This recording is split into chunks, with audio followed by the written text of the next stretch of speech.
My sister lied, took the trip I paid for, and told me it was postponed for you. So I took back the villa, the cash, and their luggage disappeared somewhere they'd never dare imagine. You told me the family vacation was postponed. I said it was for you. My sister smirked. So I took back every dollar, blocked their access to the villa, and made sure their bags went nowhere. I'm sorry, I said, blinking as I stared at my sister across the hallway. You said the trip was postponed, Clara.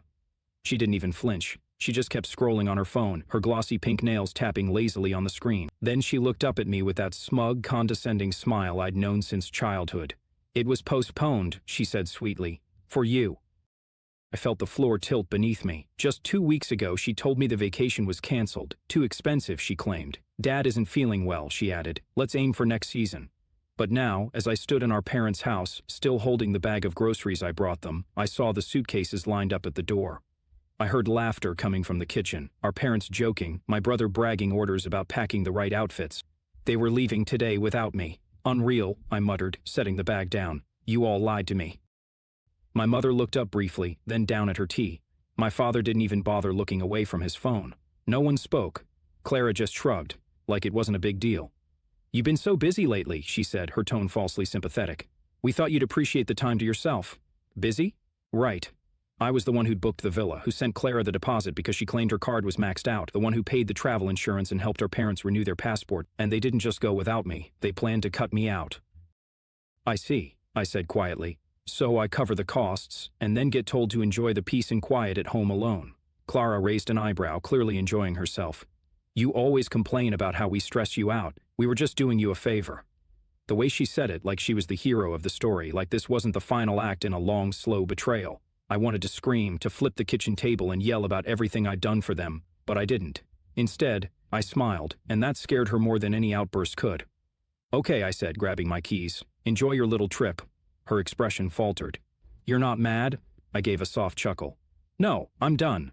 She looked confused for a moment, then amused, then for just a flicker of a second nervous. But it was too late. She played her game, now it was my turn. You know what hurts the most? It's not the fact that they went on a luxury family vacation without me. It's that I paid for it, every single part. It started 6 months ago. Clara called me in one of her usual fake let's connect as siblings moods. That should have been the first red flag. I found this gorgeous villa in Crete, she said. It has an infinity pool, private beach access, and you won't believe the chef's reviews. I laughed. Sounds like you're already packing your bags. Not yet, she said sweetly. It's just a little out of budget for Mom and Dad, and I don't want them to stress, you know? I thought maybe we could go in together, you and me, like a gift to the family. The way she said we made me pause, but she always knew how to dress her leeches in velvet words. I should have said no, but I didn't. I was the dependable one, the stable one, the invisible scaffolding holding up their chaos. So I wired the deposit for $1,000. Then came the surprise fees, flight changes, and rental car upgrades. Another $1,200 here, $1,700 there. When my parents heard about the trip, they smiled like royalty being honored. That's very mature of you, my mom said. Good to see you finally stepping up, my dad added. No thank you, no offer to contribute, just this expectation that I was the family piggy bank, but I didn't complain. Not when Clara needed help booking their ferry transfers, not when Dad asked me to just throw in for the travel insurance. I told myself I was doing it for the memories, for some illusion of a family I never really had, but now, I saw what they really thought of me, a means to an end, a wallet, a placeholder. The worst part? They didn't just lie, they orchestrated it, because a week before the trip, I casually asked Mom, so we're still good for the 14th, right? She blinked like I'd slapped her. Oh, actually, Clara said we're postponing until August, something about off-season deals. Clara lied to my face and then told Mom to cover it up. Even then, I tried to justify it. Maybe they just forgot to tell me the new plan. Maybe there was a mistake. But the truth exploded in my face the night before their flight. I stopped by our parents' house to drop off some paperwork and found Clara in the kitchen, laughing, spinning with excitement, tossing bathing suits into a suitcase. Didn't think you'd be here, she said flatly. You said it was postponed. She smiled like the devil in designer sunglasses. It was, for you, she said. It was so casual, like I wasn't even real, just some side character in her sitcom. I looked at the door. My dad was loading bags into the car. My mom was pouring champagne. They were celebrating before they even boarded the plane. Why? I asked, barely above a whisper. Clara tilted her head like I was slow. Come on, you really want to be there? You always ruin everything. You sit in the corner and judge everyone. No offense, but this trip needed to be light, no bad vibes. I laughed, a short, broken, stunned laugh. So you took my money?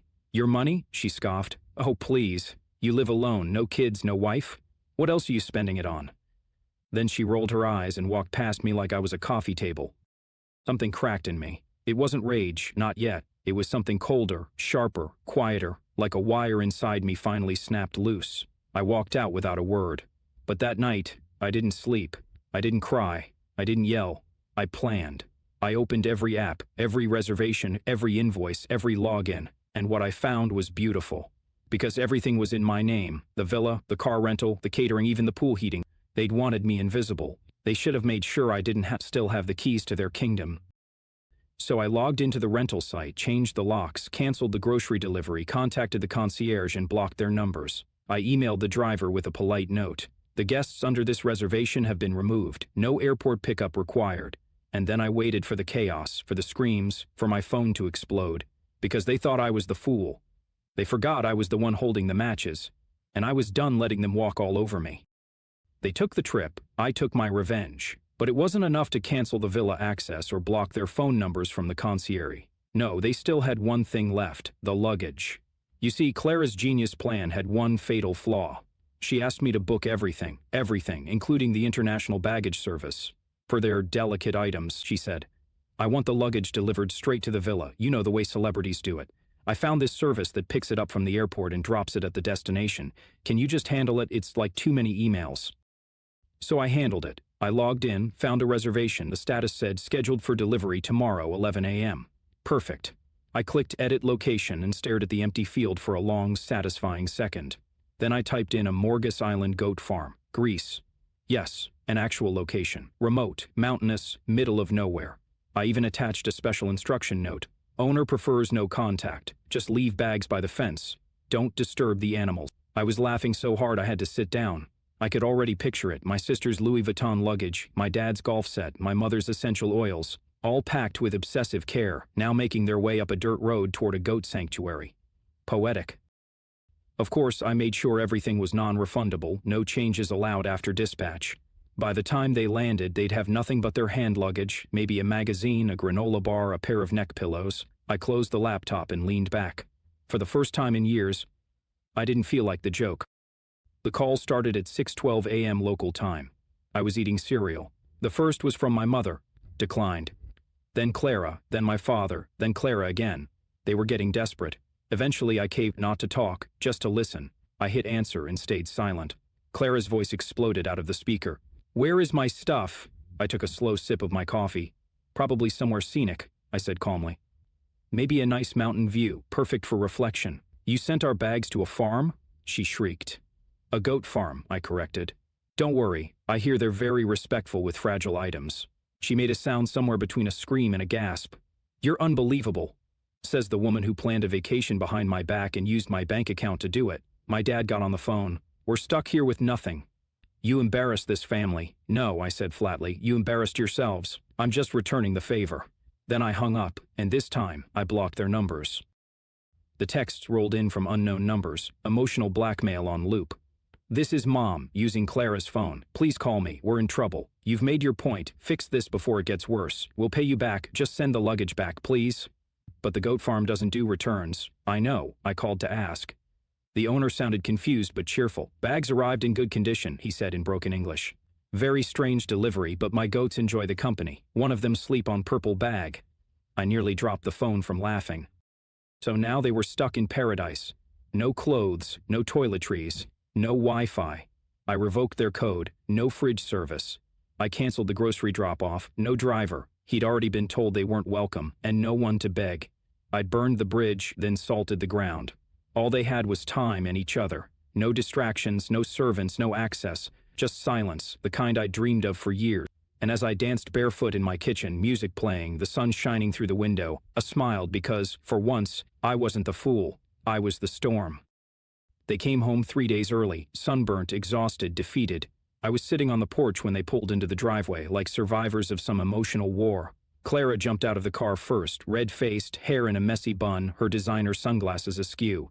You, she snapped, stomping toward me like a toddler in meltdown mode. What is wrong with you? I stayed seated, sipping lemonade. Clara, I said, nodding politely. How was the farm? Her scream could have cracked glass. We were humiliated. Do you have any idea what you've done? You mean, other than paying for a family vacation I wasn't invited to? My mother came next, dragging 2 carry-cons and looking like she hadn't slept since Athens. Her expression flipped between guilt and fury. You embarrassed us, she shouted. No, I said calmly. I gave you a taste of how I felt for the last 10 years. My father stayed near the trunk, pretending to be busy untangling straps. He didn't look at me. Clara folded her arms. You went nuclear over nothing. You're just bitter because we didn't want to spend a week with your depressing energy. I stood up slowly, setting the glass down. My voice didn't rise. I didn't shout. I wanted every word to land like a brick. You lied to me, Clara. You stole my money. You used me like a Visa card with a mute button, and then you left. You celebrated leaving me behind. Don't stand there and cry about depression energy when you built an entire vacation on betrayal. She opened her mouth to retort, then shut it again. And you? I said, turning to my mother. You sat there and let her do it. Lied to my face. Covered for her. All because she's your golden girl and I'm just, what, the donor? The placeholder son? Her lips trembled. We didn't mean... You never mean that. That's the problem. It's never real, never direct, just expectations. And now you're shocked that I finally stopped playing along. Finally, my father spoke. We're still your family. No, I said, you were. But families don't treat one of their own like a disposable wallet. Clara stepped forward again, pointing her finger in my face. You think you're so noble. You enjoyed this. You wanted us to suffer. Absolutely right, I said. You think I didn't enjoy watching karma hit you back for once in your life? After the years of your smug comments, your entitlement, the way you manipulate everyone to circle around you like you're some kind of royalty. Clara looked ready to explode. I have done nothing but try to keep this family together, she hissed. No, I snapped. You've done everything to keep me out of it. There was a heavy silence, and then, from behind the SUV, a quiet voice said, She's right. We all turned. It was Alex, Clara's husband.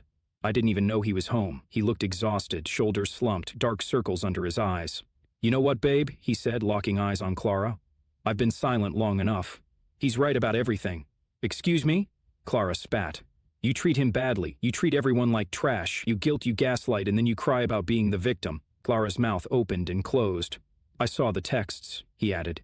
You planned the whole thing. You wanted him excluded, said you were sick of his bustle energy. My mom gasped. And then you used his money, Alex finished, and laughed about it. He turned to me.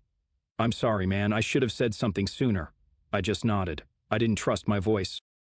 Clara stood there, red in the face, frozen. Then, finally, she cracked. This family is insane, she screamed. You're all turning on me after everything I've done. Exactly, I said, after everything. I turned toward the door. I'm done. This was the last act, my mom asked, voice small. You can keep your games, your hierarchy, your silence. I'm not part of it anymore. You can't just walk away, my dad grabbed. Watch me. I walked into the house, grabbed my pre-packed suitcase, and turned one last time at the doorway. By the way, I said, that goat who slept on your bag, his name is Hector. He sends his regards. And then I left. The next morning I woke up to something strange. Silence. No buzzing phone, no guilt-tripping voicemails, no request for money, no group chat pings, no can you just help us with. Just the hum of the fridge, the light breeze through the open window, a world without obligation. I lay in bed and stared at the ceiling, and for the first time in years, I smiled without forcing it. I didn't hear from them for 2 weeks. It was glorious. No Clara, no dramatic texts, no cryptic posts on social media. My parents didn't call. My father, the head of the household, went back to ignoring me like he always had unless I was paying a bill. But the best part? I didn't care. I cleaned out my apartment, got rid of things that weighed me down, took time off work. I went to the beach by myself, bought a stupidly expensive milkshake without justifying it. I didn't have to save it for someone else's vacation anymore. I was alive. Then came the email, subject line, "Let's talk," from Mom. No hi, no I miss you, just, you've made your point, but this is still your family. Clara is devastated. She's in therapy now. We hope you'll come around before it gets worse. Dad says it's time to put this behind us. Maybe Sunday dinner next week. I stared at the screen. They were still using the same script, still playing the same roles, only now they didn't have a stage or an audience. I clicked archive without replying. But life, of course, never lets the drama die peacefully. A few days later, I got a call from an unknown number. I usually don't answer those, but I did. Hey, it's Alex, Clara's husband. I didn't say anything, just waited. I'm sorry to bother you. I know you probably don't want to hear about this, but, Clara left. I blinked. Left what? Me, the house, everything. At that day, things blew up. She couldn't handle the backlash. Your parents kept trying to pretend nothing happened, but she spiraled, said everyone betrayed her. I said nothing. I just wanted to say you weren't crazy, he added quietly. She manipulated all of us, but you were the only one who ever stood up to her. He paused. Anyway, if you ever need anything, beer, coffee, or a chill, forget them all, Convo. I'm always around. It wasn't much, but it felt like a crack in the wall, one that let the truth leak through. The next week, I ran into someone unexpected at the grocery store. Linda. She was the one person in the family who had always been neutral, quiet, observing, never taking sides. Hey, she said gently, just wanted to tell you I heard what happened. I braced myself. And I'm proud of you. I blinked. Excuse me? You did what none of us ever had the courage to do. You set boundaries. You stood up to all of them. You broke the cycle. She squeezed my arm before walking off. That moment stayed with me for days. On Saturday morning, I got a message request on Instagram. I didn't recognize the name. It was from one of Clara's old friends, a girl I barely remembered from her wedding. Hi, I hope it's okay. I'm reaching out. I saw what happened, and I just wanted to say I always admired you. You were the only one in your family who ever looked like you were actually listening when people talked. You deserved better. I sat there, phone in hand, trying to process what I was feeling. It wasn't anger, it wasn't pride, it was peace. They tried to exile me, but I had set myself free. A week later, I bought a ticket to Iceland. Just me. Just to see the northern lights. I didn't tell anyone, didn't post about it, didn't ask for permission. And as I stood there under the sky, watching ribbons of green dance in silence, I whispered one thing. I'm not coming back to who I was. And I meant it. You know what's funny? They still think I'll come back, even after the blocked numbers, the ignored emails, the silence. I know deep down they believe this is just another episode, another tantrum, another storm I'll eventually apologize for. They don't realize this wasn't a storm. This was the evacuation, and the building has already burned to the ground. Clara texted me last week from a new number. I know you hate me, but just know therapy is helping. I'm trying to change. No apology, just that manipulative half-confession designed to make me feel guilty. I deleted it without reading the rest. My mother sent a birthday card with $25 in it, like that would erase 15 years of emotional debt. She signed it. We're still proud of you. Proud. They don't even know who I am anymore. And that's the point. You want to know who I am now? I'm the guy who wakes up without dread, who drinks good coffee from a mug he actually picked out for himself, who walks past luxury stores without thinking, maybe I should get something for Clara or Mom. I'm not a provider anymore. I'm not a disappointment. I'm not a background character in someone else's family fantasy. I am myself, loudly, sharply, and unapologetically. Sometimes I think back to that moment on the porch when Clara stood there, rage in her eyes, demanding to know how I could do this to my family. And now I know the answer. I should have said, because you were never mine. Families are supposed to protect, to love, to forgive. But what I had wasn't family. It was a pyramid scheme wearing a Christmas sweater. Give more, give more, give more, until you break. But I didn't break. I detonated.